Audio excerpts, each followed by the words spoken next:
Assalamualaikum warahmatullahi wabarakatuh. Selamat pagi menjelang siang buat anak-anak ibu yang mengikuti kegiatan MPRS. Mudah-mudahan kalian semua selalu dalam keadaan sehat walafiat dan tidak ada kurang satu apapun. Pada kesempatan hari ini, Ibu akan menyampaikan tentang materi kesadaran hukum. Berbicara tentang hukum, di Indonesia sudah tidak asing lagi. Apa itu hukum? Nah, mungkin di antara anak-anak ibu sekalian sudah pada tahu secara umum apa pengertian hukum. Tapi dalam kesempatan ini, Ibu tetap akan memberikan penjelasan apa itu hukum. Hukum adalah sesuatu aturan yang harus dipatuhi dan ditaati. Nah, pertanyaan Ibu, di mana siapa yang mentaati? Di mana hukum itu yang harus ditaati? Nah, ini akan Ibu jelaskan bahwa siapa? Ya kita. Kalian semua kita yang merasa warga negara Indonesia itu wajib mentaati, patuh pada aturan hukum yang berlaku tentunya. Nah, hukum apa itu? Hukum yang berlaku di Indonesia itu banyak. Ya, seperti yang kalau kita tahu itu ada yang disebut dengan Undang-Undang Tata Peraturan Perundang-undangan Hukum yang berlaku di Indonesia itu ada 11. Yang pertama itu tentunya Pancasila. Pancasila. Mengapa Pancasila ditaruh di atas? Ya karena Pancasila adalah ideologi bangsa Indonesia. Semua aturan, produk, hukum yang ada di Indonesia ini harus mengacu pada Pancasila. Nah, yang kedua adalah Undang-Undang Dasar 1945. Nah, mengapa Undang-Undang Dasar 1945 ini juga menempati tata urutan yang kedua? Yang karena semua penjabaran aturan-aturan hukum yang berlaku itu ada di situ. Ada di dalam pasal-pasal Undang-Undang Dasar 1945 tersebut. Jadi apa yang mau diterapkan, sesuaikah dengan bunyi pasal? Nah, itu ada diuraikan di situ. Seperti kita ketahui ada pasal 1 sampai 37. Semuanya adalah tentang aturan hukum yang harus dijalankan di negara Indonesia kita ini. Yang ketiga adalah TAP MPR. Yang keempat GBHN. Yang kelimanya TUS MPR. Yang keenam adalah undang-undang atau biasa disingkat dengan UU saja. Dan yang ketujuh adalah PP, bukan pulang pergi ya, tapi peraturan pemerintah. Suka ada kebijakan pemerintah nomor sekian, itu PP itu.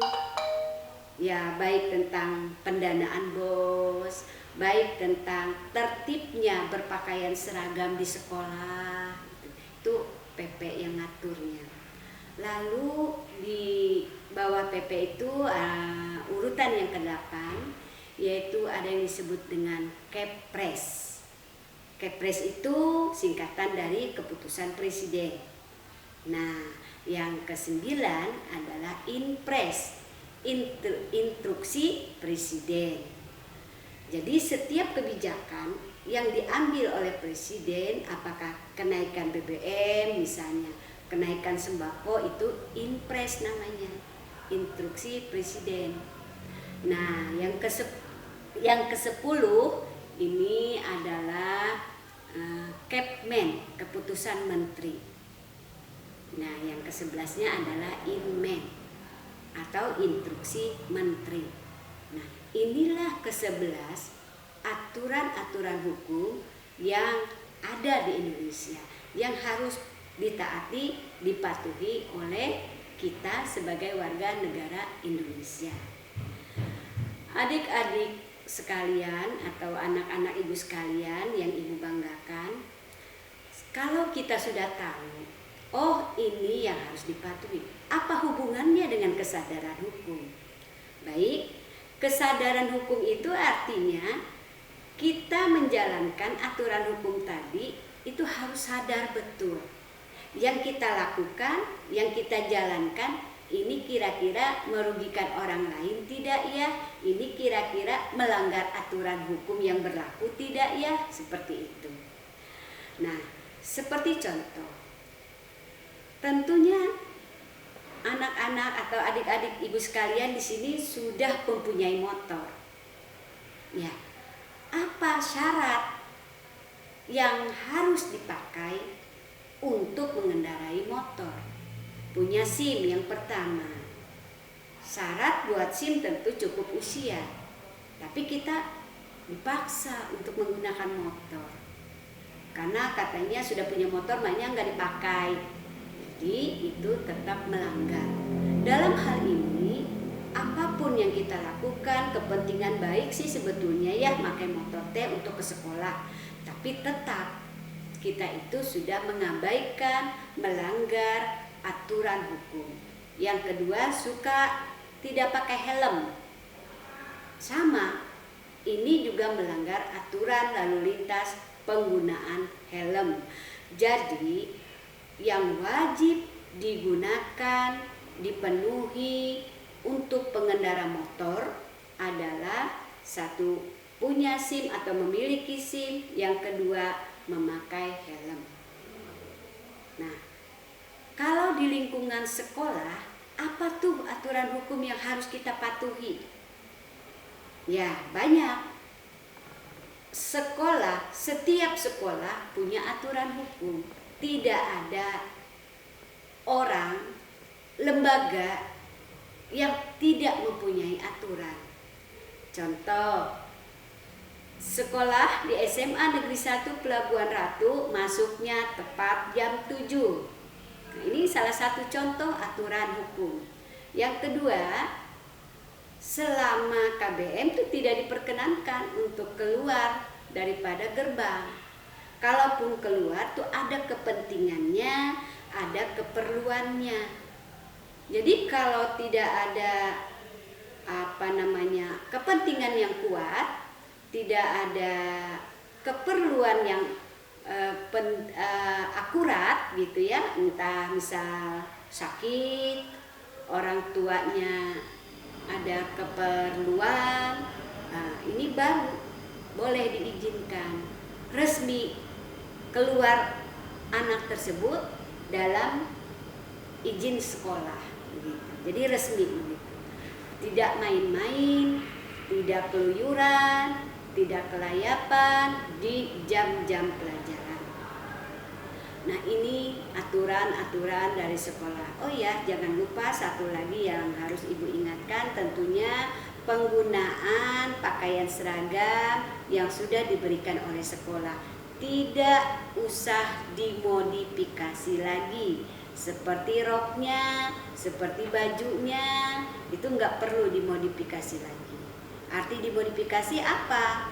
Ya seperti dipendekin lah, atau agak dirubah sedikit modelnya.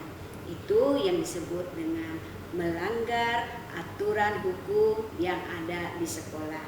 Baik, sekarang kalau sudah paham apa itu pengertian hukum, aturan hukum itu ada di mana saja, sekarang kita mau menjelaskan kalau aturan ini dilanggar, kalau hukum ini dilanggar, kira-kira ada sanksinya tidak? Ada. Semua aturan kalau dilanggar pasti ada sanksinya. Sanksinya apa? Ya, sanksinya satu, kalau aturan lalu lintas yang dilanggar, maka sanksinya adalah sanksi hukum, seperti tidak menggunakan helm atau tidak mempunyai SIM, melanggar rambu-rambu lalu lintas. Ya tentunya sanksi hukumnya seperti denda atau ikut sidang dulu di pengadilan, nanti keputusannya apakah dikurung di penjara atau bayar denda setelah proses sidang. Nah, kalau di sekolah apa sanksinya? Ya tentunya ada sanksi juga kalau melanggar aturan sekolah. Apakah itu? Ya seperti ditegur oleh wali kelas, oleh kesiswaan. Lalu kenapa ini melanggar? Ya kalau 1, 2, 3 kali pelanggaran ini dilakukan dengan anak yang sama, tentunya nanti yang bertindak adalah BP atau bimbingan konseling ya. Nah jadi semua aturan tadi itu bisa ada sanksi apabila dilanggar. Kembali lagi kepada judul, sebagus apapun aturan hukum yang dibuat oleh lembaga, oleh pemerintah itu tidak akan mempunyai manfaat yang besar, tidak akan bisa ditaati dan dipatuhi kalau kesadaran dari kita selaku masyarakat, kita selaku warga negara itu tidak sadar. Nah, bagaimana sadarnya?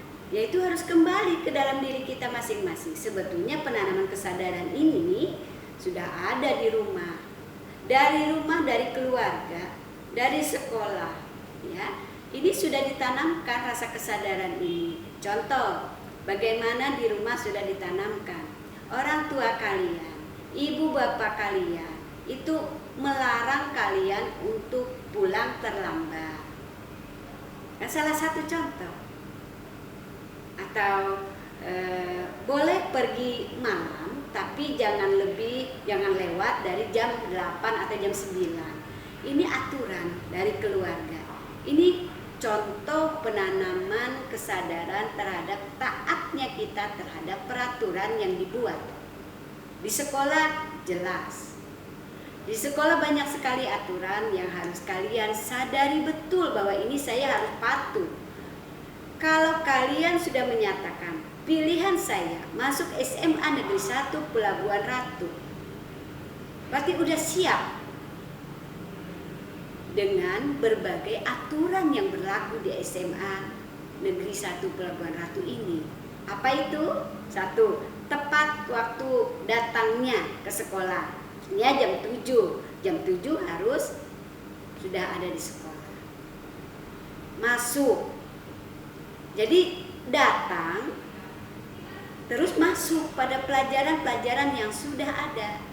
Jadi bukan keluyuran di sekitar sekolah, tidak masuk, itu salah, tetap melanggar aturan. Yang berikutnya menggunakan seragam yang sudah ditentukan.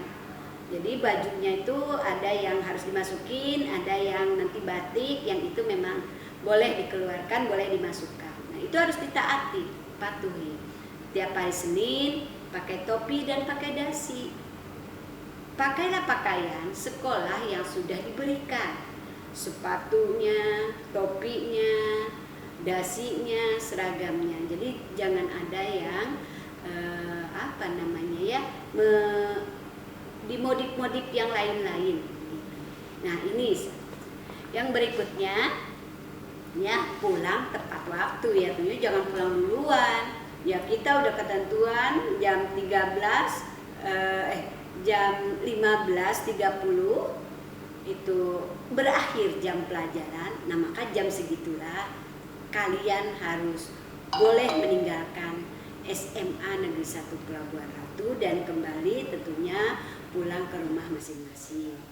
Nah jadi kesadaran berlalu lintas, kesadaran menjalankan aturan sekolah, kesadaran menjalankan aturan di rumah, ini harus timbul dan datang dari dalam diri kita masing-masing.